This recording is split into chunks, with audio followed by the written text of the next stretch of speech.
Eu sou o Tiago Areal, sou orientante de doutorado do professor João Figueiredo, que também é um dos mediadores de hoje. Vou passar a palavra também para Renata Oliveira se apresentar. Olá, gente, bom dia. Eu sou a Renata. Isso vai estar no vídeo. Eu sou Renata Lopes de Oliveira. Eu sou orientanda do professor João Figueiredo, também do doutorado, pensando na questão indígena. E hoje nós vamos tratar aqui sobre o primeiro capítulo do livro Educação como Prática de Liberdade. Bom dia, sou João Figueiredo, sou orientando de vocês tudinho. É uma satisfação estar aqui, vou estar colaborando com essa discussão, associando os 3As com o capítulo 1 do Educação Completa Liberdade. Isso, pronto. Então eu vou colocar aqui para vocês a abertura da nossa apresentação. A gente construiu dentro de um trabalho parceiro. A gente dividiu esse semestre pelos capítulos da obra Educação como Prática de Liberdade e também a outra obra que se chama Pedagogia da Autonomia, do excelentíssimo Paulo Freire, né? Dentro da obra, a gente vai apresentar hoje um pouco do capítulo 1, intercalado com um tema geral do grupo, que é amor, alegria e arte numa perspectiva ecorrelacional. Então, a ideia da lógica de escolher um livro e dividir em capítulos é que todo grupo ele possa ir lendo a obra ao longo do processo, né?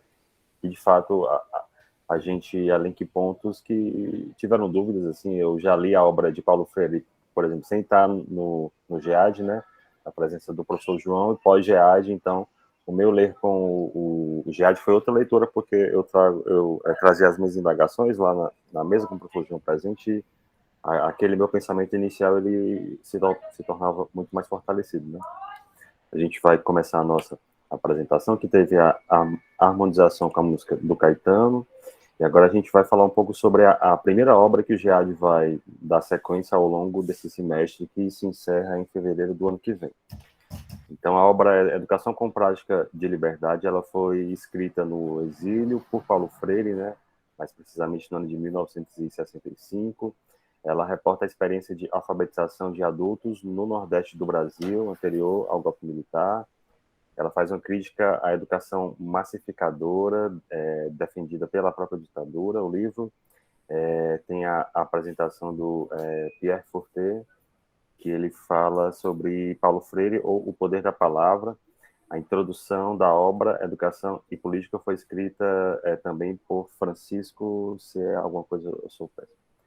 Também, ao fim da obra, no caso da minha edição, né, tem a Canção para os Fonemas da Alegria, e ela se divide em 4 capítulos. O primeiro, que é o que a gente vai apresentar brevemente hoje, é A Sociedade Brasileira em Transição.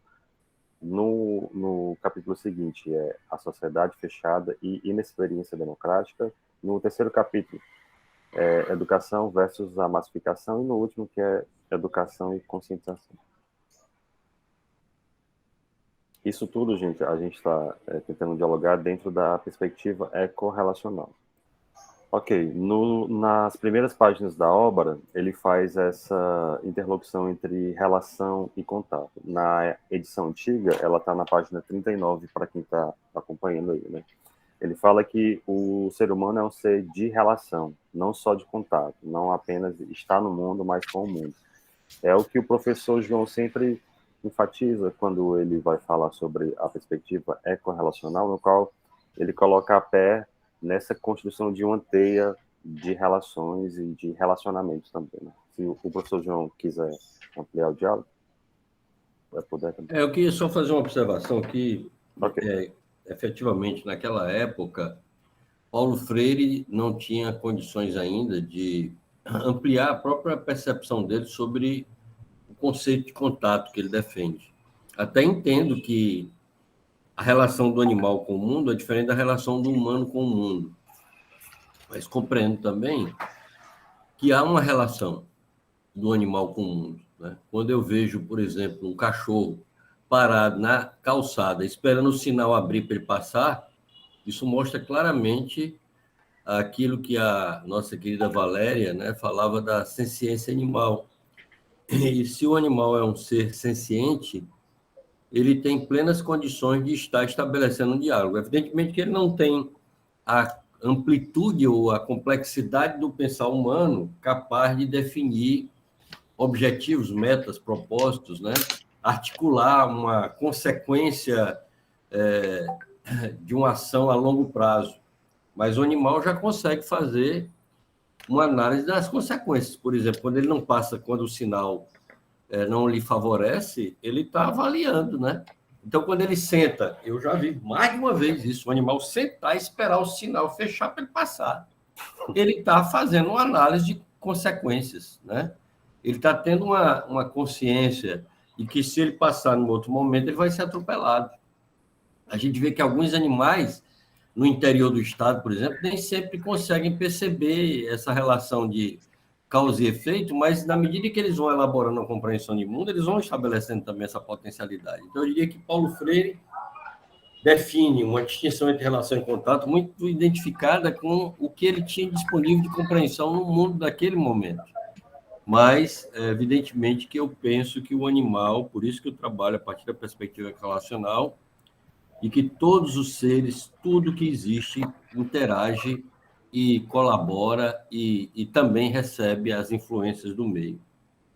O senhor citou a questão animal e mundo social. Eu lembrei da fala do Krenak, né, quando a gente fala sempre da natureza como se o homem fosse separado do ambiente onde ele está situado, né? Nós não somos natureza no falar natureza, né?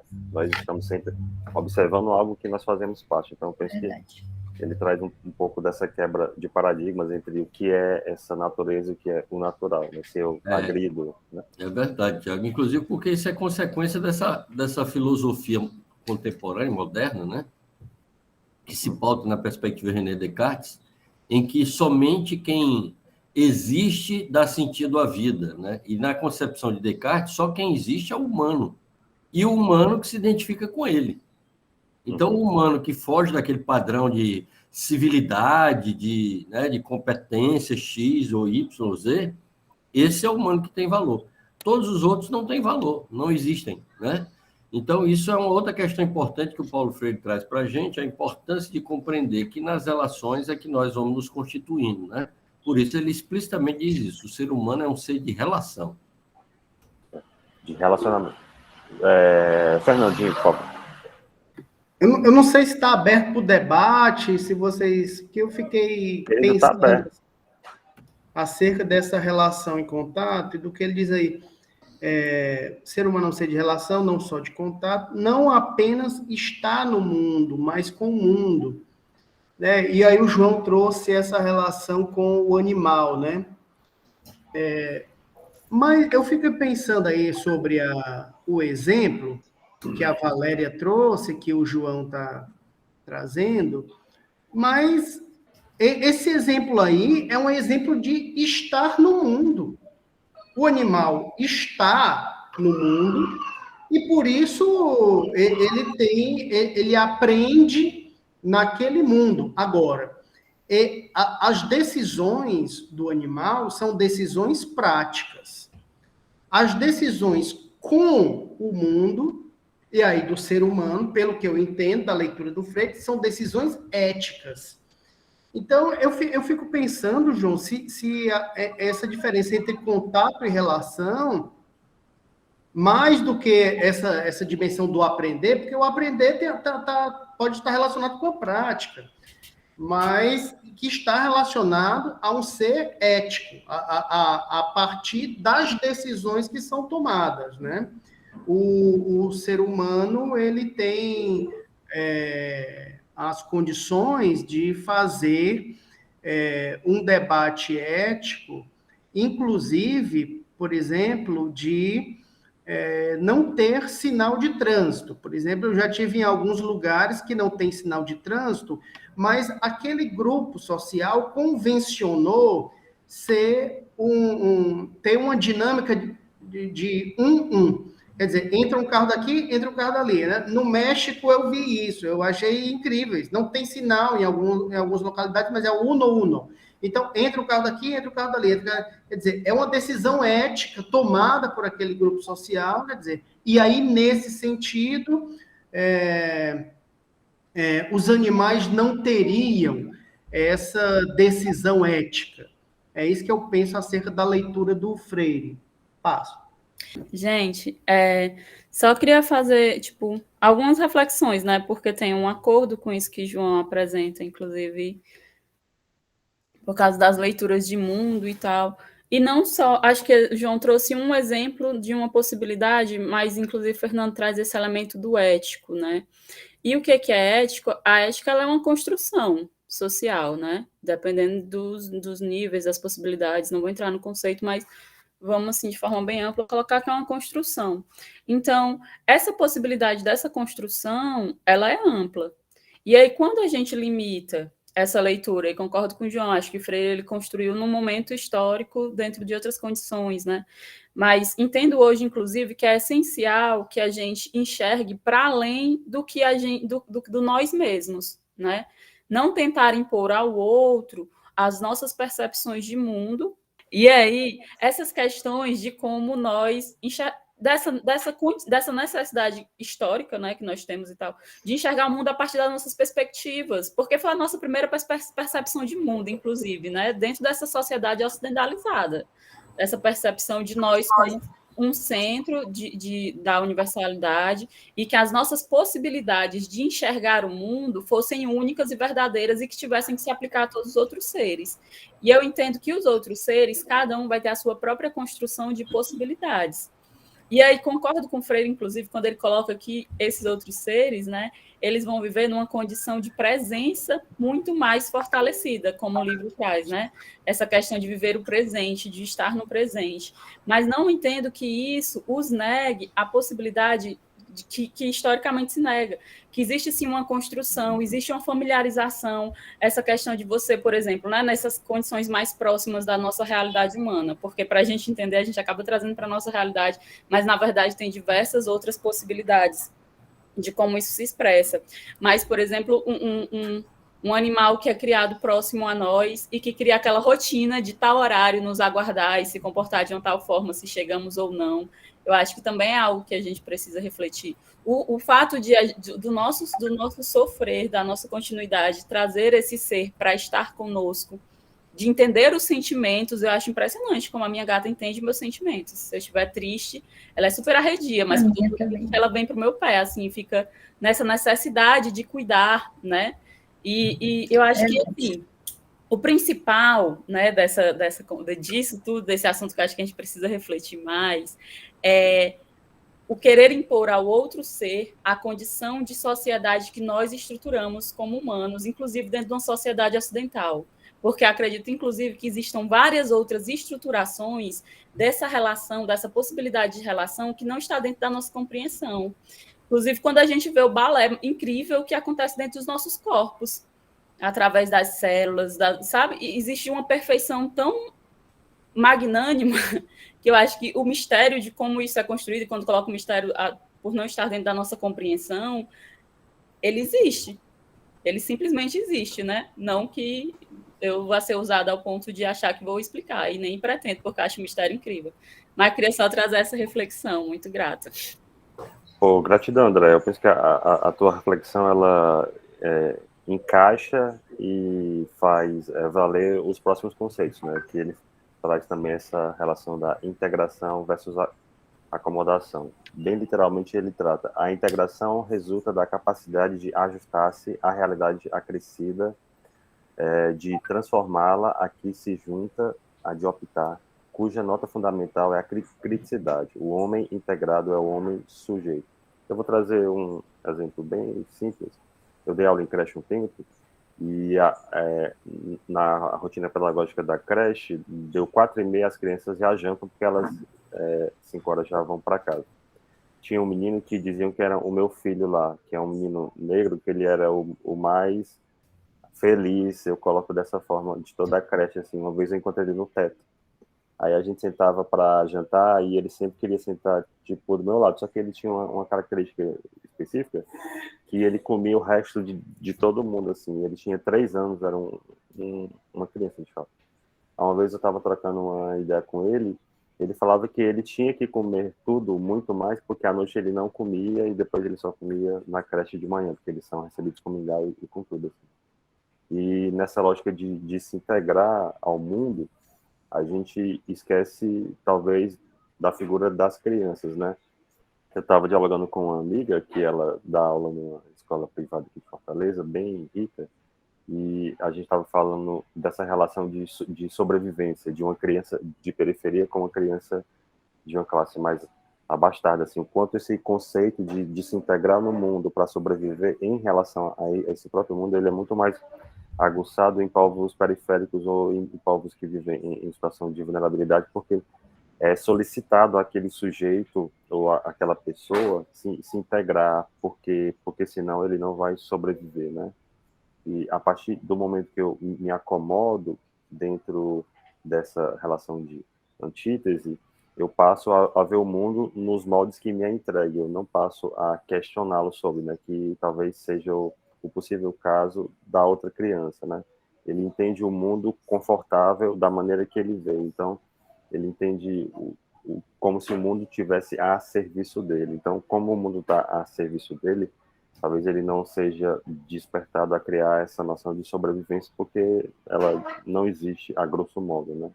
Talvez ela exista quando ele entra em contato com outros mundos. Então, eu queria só problematizar dessa forma. Eu achei, vou retomar aqui um pouquinho, né? Eu achei super interessante a colocação do Fernando, porque, assim, em relação ao termo de relação em contato, né, e inclusive no capítulo, Paulo Freire diz que os seres humanos, né, porque são seres de relação, né, o ideal é que eles busquem essa integração, né, que é essa participação, essa compreensão crítica, essa transformação.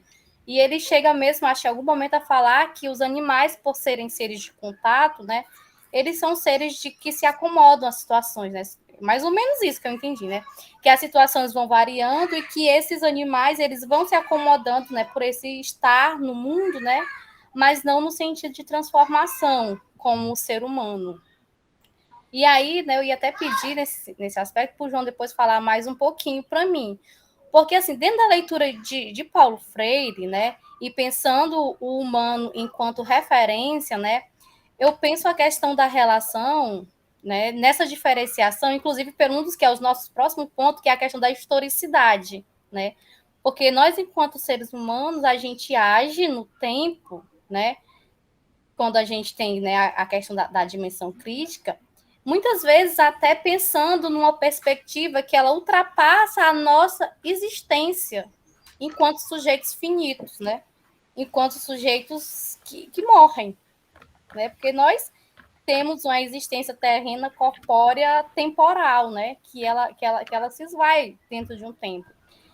E aí, dentro dessa perspectiva, é mesmo que eu acho que penso que está a questão do processo educativo, né? A gente educa para o presente, para o hoje, para o agora, mas nossos projetos educativos, eles estão sempre enfocando a questão também de futuro, né, do presente, mas também de futuro, né, do que a gente quer. Inclusive, eu acho até que muitas vezes a nossa educação está mais no futuro do que no presente, né? É um eterno vir a ser, é isso para depois isso, para depois isso. É como se a educação fosse sempre para a gente chegar a um ponto em que a gente não está indo. Muitas vezes o presente é até esquecido. Mas aí, né, eu queria mesmo retomar essa questão da relação e do contato, porque eu ainda compreendo, né, a partir da leitura do Freire, a ideia da relação, né, e aí ele pega o mundo humano, né, o mundo social, né, o nosso mundo, né, que nós, numa perspectiva que é antropocêntrica mesmo, como centro de referência, e eu consigo visualizar ainda essas especificidades, né, essa consciência da temporalidade que nós temos, que ultrapassa assim várias gerações, inclusive, né? E era isso que eu queria trazer nesse momento, porque é uma coisa que o João sempre retoma nos nossos debates e tal, mas que eu talvez para mim por desconhecimento mesmo, né? Não domínio desse outro conhecimento, eu ainda não consigo entender dentro do mundo animal. Eu entendo que ele aprende, eles mudam o comportamento, eles mudam os hábitos, né?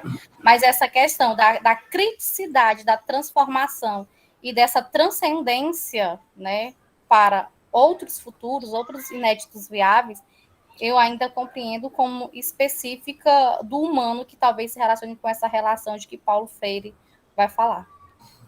Quando eu chamo a atenção e destaco esse fato, que Freire não deu conta de alguns elementos associados à definição da diferença entre relação e contato, é preciso entender que quando eu estou fazendo esse enfoque, é muito mais para destacar que a gente precisa sair da ideia de que o animal, o vegetal, o mineral, são reinos que estão à nossa disposição, dessa perspectiva antropocêntrica. A gente tem que sair dessa perspectiva antropocêntrica, né? Eu entendo e concordo com o que o Fernando está trazendo da dimensão da ética, mas, por exemplo, eu não tenho competência, nem tenho condições, e eu sei que o Fernando sabe disso, né? E avaliar se o animal não é capaz de projetar alguma coisa. Eu não sei se ele não é. Eu não sei se o animal não é capaz de ter uma dinâmica histórica, embora nós desconhecemos a linguagem animal. Por exemplo, nós vemos que elefantes, por exemplo, têm atitudes extraordinárias em atenção aos seus antepassados ou diante da morte. Eles têm uma atitude de luto que nós desconhecemos, né? Então, não me cabe entrar nesse mérito, porque eu acho que está além da nossa capacidade. Agora, destacar essa concepção da ética que o Fernando traz, eu acho que isso é importante, né? Ou seja, nós humanos, nós temos aí explicitamente, conscientemente, e é muito evidente, a nossa capacidade de projeção, né? De pensar que viemos de algum lugar e estamos indo para outro lugar. Porque se a gente não sabe, né? Eu digo sempre isso, e inclusive num texto eu descrevo mais detalhadamente essa questão, se eu não sei onde estou, eu não chego a lugar nenhum. Hoje todo mundo sabe disso com base no Waze, né? Nos instrumentos de localização, você tem que... A primeira coisa que você bota é onde você está. E a partir daí você pode direcionar para algum lugar. Eu não sei a possibilidade animal de fazer isso, mas eu sei que nós, seres humanos, somos capazes de fazê-lo. Então, a gente tem que... Quando eu destaco, repito mais uma vez, que não sei em que medida essa diferença entre relação e contato, porque eu desconheço essa possibilidade de animal, vegetal, mineral, mas eu tenho que compreender a importância da dimensão da ética, né? Porque, por exemplo, eu acho que o animal, muitas vezes, do ponto de vista estético, do ponto de vista do sentir, né, talvez até expresse muito mais que a gente certas coisas, mas aí não vamos entrar nesse mérito. O que é fundamental entender é que nós somos capazes de transformar o mundo, que nós somos seres históricos, e essa historicidade nos dá a autoria da nossa própria trajetória. Eu acho que isso é fundamental. Nesse sentido, repito mais uma vez, o meu destaque é apenas para ressaltar que existem aportes de conhecimentos e informações que transcendem a época de Freire, mas, evidentemente, o compromisso com a ação transformadora no mundo é um compromisso humano. O compromisso com não nos acomodarmos, mas sim colaborarmos para que o mundo seja um ambiente ainda cada vez melhor, isso é um compromisso humano. O cuidado com o animal, aparentemente, é um compromisso humano, embora às vezes o animal cuide da gente também, né? Então, é preciso compreender, e aí eu acho que é fundamental a gente incorporar, pegando esses 3 primeiros conceitos que o Tiago traz para nós, Tiago e a Andréa, a Renata, é compreender que o que nos importa entender é que a relação estabelece um compromisso ético-moral do humano com a ação transformadora no mundo, com a nossa historicidade, porque se nós somos o que somos, é consequência de uma história, e, portanto, o que seremos, a gente pode realizar porque somos seres históricos. Então, essa negação do conceito de pós-modernidade que nega o fim, que afirma o fim da história, é sair dessa lógica e compreender que nós somos capazes, sim, de fazer mudanças fundamentais, e o inédito viável é a grande motivação que a gente tem. Um aspecto dessa consciência da temporalidade é também essa relação dos marcadores sociais, né? Então, quando a gente está fazendo as nossas pesquisas nas comunidades, a gente elenca pessoas de importância daquela comunidade, porque elas trazem a trajetória viva na vida delas enquanto comunidade, né? Eu penso que todos os pesquisadores do GEAD, eles trazem isso nas suas pesquisas, né? A gente tem... Tiaguinho, inclusive, eu queria que a gente lembrasse isso, né? O Walter Benjamin, né? Eu terminei de escrever um artigo e encaminhar agora para um livro, e aí eu retomo algumas coisas do Walter Benjamin, Fernando até conversou comigo a gente conversou um pouco sobre isso, né? Porque o Benjamin vai dizer, né, que a perda na narrativa do ser humano é uma perda da nossa potencialidade histórica. Porque quando eu deixo de contar a minha história, eu deixo de reconhecer que a minha história ela pode ser contada. E, ao ser contada, ela pode ser mudada. Então, essa potência da narrativa, ela precisa ser valorizada, né, Tiago? E os marcadores sociais, como você colocou muito bem, eles são portadores dessa história. Não só a história narrada, mas na história a ser vivida, né? E um importante marcador do GEAD, pós-Covid, eu sempre penso que é o Gabriel. O Gabriel, ele é um pesquisador nosso que faleceu de Covid, e toda sexta-feira eu me lembro do GEAD e do Gabriel logo em sequência, assim. E um importante marcador social é a própria saudade, é o sentimento de ausência do que estava e não está mais, né? Então, eu trouxe um vídeo, gente, porque não tem como falar dessa perspectiva da temporalidade sem falar com o que a gente já viveu, né? A figura do Gabriel, ela meio que faz um recorte no próprio grupo de pesquisa. Mesmo para quem não o conhecia, a gente tem as perdas do processo, né? E as ausências que nunca são ausentes, né? Elas sempre são presentes. Então, não tem como falar de um marcador social sem olhar para o próprio marcador social do nosso grupo de pesquisa, né? A figura do Gabriel, os diálogos que eu particularmente tive com ele, Renata e todo mundo, assim, eles impactam as nossas temporalidades, né? Então, não tem como dialogar. Eu hoje penso, né, esses marcadores sociais sem pensar na figura do próprio Gabriel. Inclusive, essa semana, a mãe dele curtiu coisas do grupo de pesquisa, fotos dele no nosso grupo, assim, e eu fiquei bem mexido com isso. No decorrer do capítulo, Paulo Freire vai falar sobre transcendência, né? Eu estou com a edição nova, ele vai colocar... Não, perdão. Quando ele fala de transcendência, ele fala que não está apenas na sua qualidade espiritual, a sua transcendência está também para nós na raiz da sua finitude, na consciência que tem dessa finitude, do ser inacabado que é e cuja plenitude se acha na ligação com seu Criador. Então, eu, na dimensão de um educador social, se eu entro dentro da minha prática pedagógica, me entendendo apenas como um transmissor do processo pedagógico, a minha prática pedagógica, ela se finda ali, porque eu perco essa oportunidade de aprender com o outro, de estar com o outro em interesse, como o Paulo Freire coloca, né? Inclusive de fazer interlocuções com essas várias temporalidades, né? Cada sujeito, cada pessoa que está dentro de uma sala de aula, ela traz as suas próprias temporalidades. E eu transcender além daquela que eu estou adaptado e dialogar com outras é fundamental para um processo pedagógico libertador.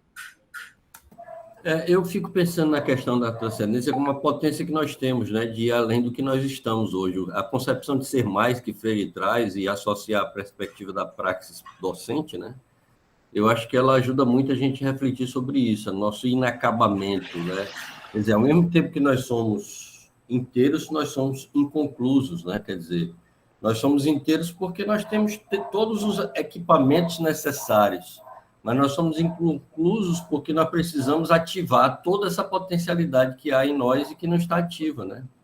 Então, a concepção de transcendência está muito ligada à própria concepção de humanização e de trânsito e mudança, né? Porque entender que trânsito implica nesse processo de transformação de nós próprios, no processo de transformar o mundo, né? Então, essa via de mão dupla em que a gente interfere no mundo e o mundo interfere sobre nós.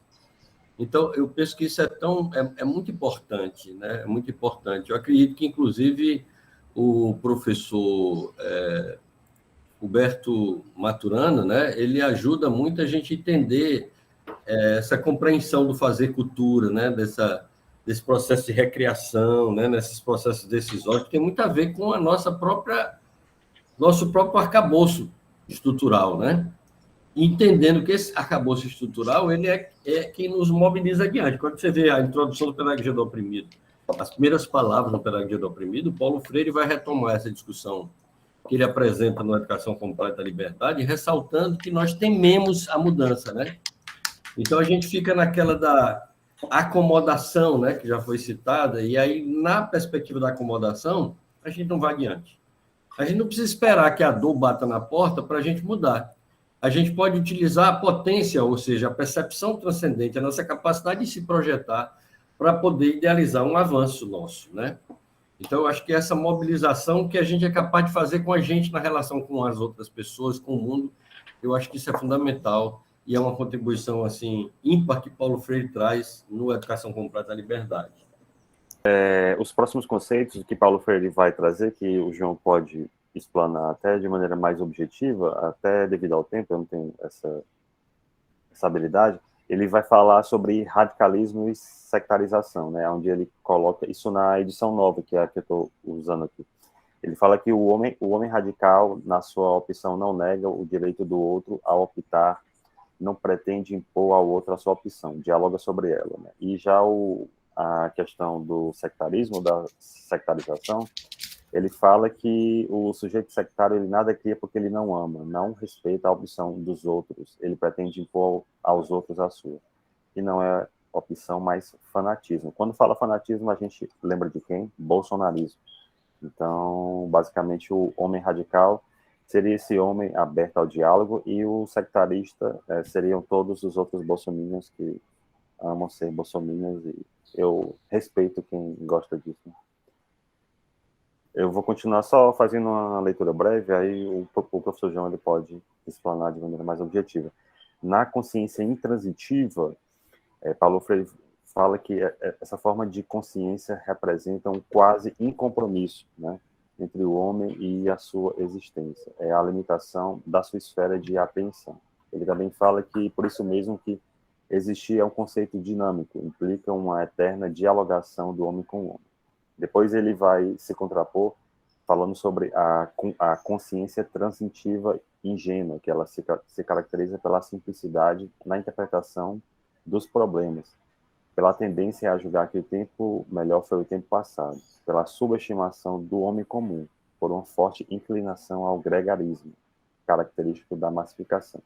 Depois ele finaliza com a chegada da consciência transitiva crítica, que é a que chegaríamos com uma educação dialogal e ativa, voltada para a responsabilidade social e política.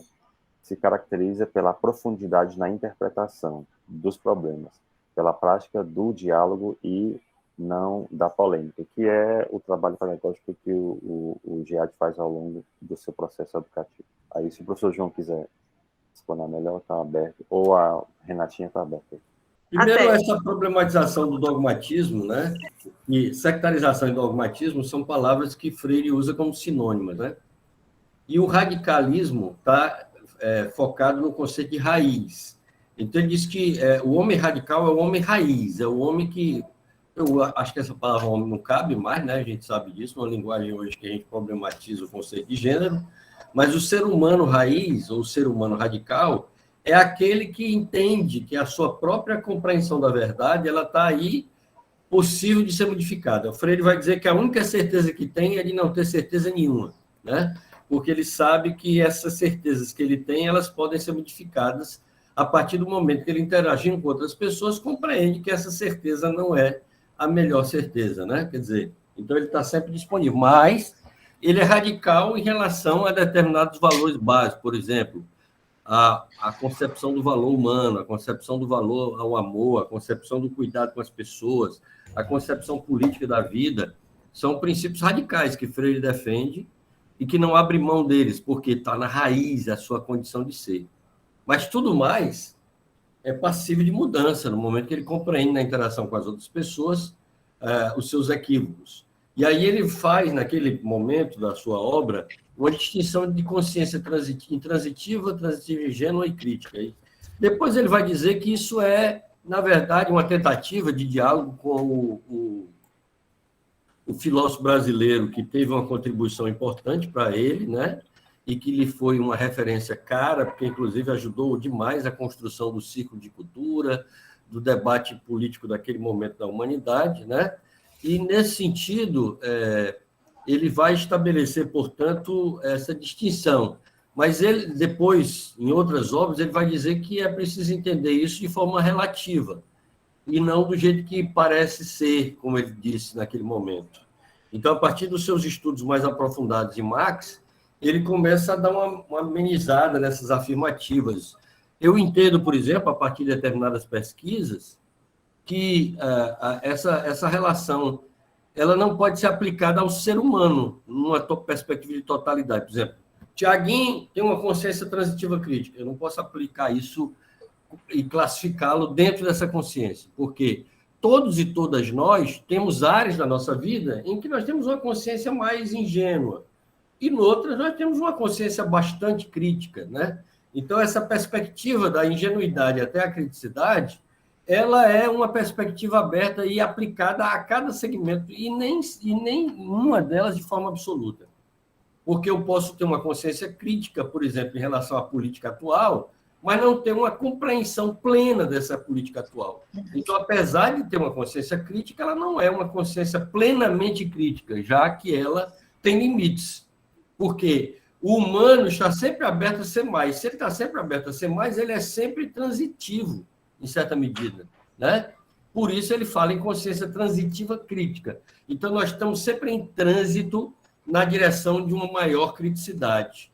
Ou a nossa epistemologia crítica, ela é real, mas ela pode ser aprimorada na medida que nós vamos compreendendo os nossos vazios, os nossos lados sombras, as nossas incompreensões. Então, a gente está sempre potencialmente sendo capaz de ser mais do que somos. E também porque tem aquela questão da estereotipação, né? A gente acha que o sujeito da consciência transitiva crítica é sempre aquele que está nas lutas sociais e tem várias áreas da vida dele que ele é um completo cagão, né? Assim, eu estou simplificando, mas não esperamos o máximo de tudo sempre o tempo todo. Aí eu penso que Renata pode falar um pouco sobre sociedade fechada em trânsito e aberta. Ótimo, então, né? Quando a gente estava, né, a gente trouxe elementos para pensar o que o livro traz, e aí a gente observa que no primeiro capítulo, né, o Paulo Freire ele vai tentar fazer ele faz, né, uma análise da sociedade brasileira, né, distinguindo, digamos que momentos históricos. E aí ele vai apresentar basicamente 3 momentos, né? Ele vai dizer que a sociedade brasileira, né, ela tinha uma característica de ser uma sociedade muito fechada, né? Uma sociedade colonial, uma sociedade antidialógica, uma sociedade que as decisões, inclusive econômicas, elas eram baseadas no eixo exterior a ela mesma, né? Ele vai falar muito na sociedade alienada, né? Uma sociedade alienígena, uma sociedade da cultura da alienação, né? De domínio das elites, que tenta sufocar o povo, né? Para fazer análise desse Brasil, né? Para apresentar esse Brasil de matriz colonial e, digamos que, colonizadora, né? Esse Brasil que a gente fala tanto no GEAD, que se constrói dentro da lógica de colonialidade, né? Embora ele não use esse termo. E aí, como ele está analisando essa sociedade, ele vai falar que, né, ele vivenciou no período em que ele estava alfabetizando, né? Ele estava em atuação com os jovens e adultos no Nordeste, ali em Pernambuco, um período de transição, né? Um período em que começavam a ocorrer mudanças, né? Começavam a se desestabilizar as bases dessa sociedade colonial, e ele vai chamar esse período de transição, que ele vai dizer é o elo entre uma época que se esvazia e uma nova que ia se consubstanciando. Tinha algo de alongamento e algo de adentramento, né? Um período de contradições, de dinamismo, né? Ele vai apresentar aquele período em que ele estava atuando aqui como um período de efervescência dos movimentos sociais, de maior imersão, de maior conscientização das pessoas, né? Ele vai apresentar mais ou menos assim o período de sua atuação. E aí ele vai deslumbrar, né, a proposta de construir uma sociedade aberta, né? Uma sociedade que seria, assim, nos modos que ele coloca, mais democrática, mais participativa, né? Onde as pessoas poderiam dizer sua palavra, onde poderia existir, onde deveria existir o diálogo, né? E uma coisa que eu achei interessante, né, que o João pode até falar melhor sobre isso, a gente já vai aqui explorar o João de novo, é que ele vai, tipo, relacionando essas consciências que ele apresenta e que o João falou anteriormente, né, que cada tipo de sociedade dessa, ela tende a fortalecer, a fomentar um desses tipos de consciência, tipo, a sociedade fechada, dessa sociedade rígida, essa sociedade colonial e com colonialidades, ela tende a fortalecer essa consciência intransitiva, né? A tentar evitar, a destituir, a não possibilitar esses espaços que possibilitem uma consciência crítica, né? Ao passo que ele vê essa sociedade de transição como um espaço onde outros tipos de consciência elas têm potencialidades de emergirem, de se fortalecerem, né? Inclusive, no capítulo, né, ele vai falar sobre a importância do processo educativo, né, dentro desse tipo de sociedade transitiva, né, para o fomento dessa consciência crítica, né, para a superação dessa consciência injusta, dessa consciência ingênua, dessa consciência intransitiva, exatamente por ser esse espaço de contradições e de dinamismo, onde é possível se gerar novo, né, onde não se está tão engessado, onde podem surgir novas ideias, pode se experimentar novos movimentos, né. Então, quando o Paulo Freire traz essas ideias de sociedade fechada, sociedade em trânsito, sociedade aberta, né? A gente coloca aqui, às vezes parece que é como é que eu posso dizer? Uma periodicidade, uma caixinha e tal, mas não é. A forma que o Paulo coloca, né?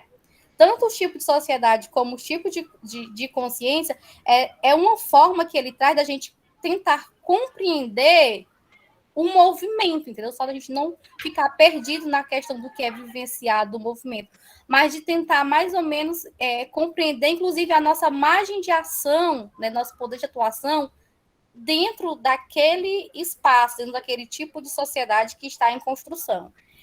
E aí eu queria passar a palavra agora para o professor João Figueiredo, nosso especialista em Paulo Freire, em conscientização, dialogicidade e sociedade brasileira. Eu acho que já foi dito. Entender a relatividade dessas classificações, né? Entender que, por exemplo, até hoje nós somos, se formos colocar o que está posto lá por Freire, desde o livro Educação e Atualidade Brasileira, é um livro que cabe à atualidade brasileira, né? E nós vemos essas classificações ainda atualmente plenamente aplicáveis e vemos que o país não avançou muito nisso aí, né? Em alguns aspectos avançou, em outros não. É aquilo que eu disse em relação ao indivíduo também, posso falar em relação à nação, né? Então, o Brasil também tem áreas do Brasil, tem elementos ou segmentos do ponto de vista da estrutura do país enquanto grande instituição, um grande corpo humano, né? Vamos imaginar que o Brasil fosse um ser humano, o Brasil também teria áreas de consciência e áreas de embotamento, né? Então, por exemplo, do ponto de vista político, nós somos uma nação extremamente empobrecida, né? Mas em outros elementos nós temos aí um avanço considerável. Uma boa parte da população brasileira é uma população que tem um comportamento relativamente solidário, relativamente fraterno, e outras áreas é extremamente egoísta, né? Egocentrado, focado em si mesmo, desconsiderando tudo e qualquer outra realidade. Porque a própria concepção daquele que está lá e que a gente não diz o nome, lá em Brasília, é uma consequência da população como um todo. Embora tenha sido menos de 30% a se votar nesse indivíduo, mas foi o suficiente para eleger. Então, é uma coisa para a gente pensar, né? E aí, uma coisa que a gente colocou, né? A gente pegou essas fotinhas e botou para nós refletir, né? Pelo adiantado do tempo, acho que vamos ter que refletir sozinhos no nosso espaço, né? Qual o papel da arte, da alegria, né, nesses tipos de sociedade, né? Como é que a arte, por exemplo, e a alegria, ela podem potencializar, né, esses trânsitos que Paulo Freire fala.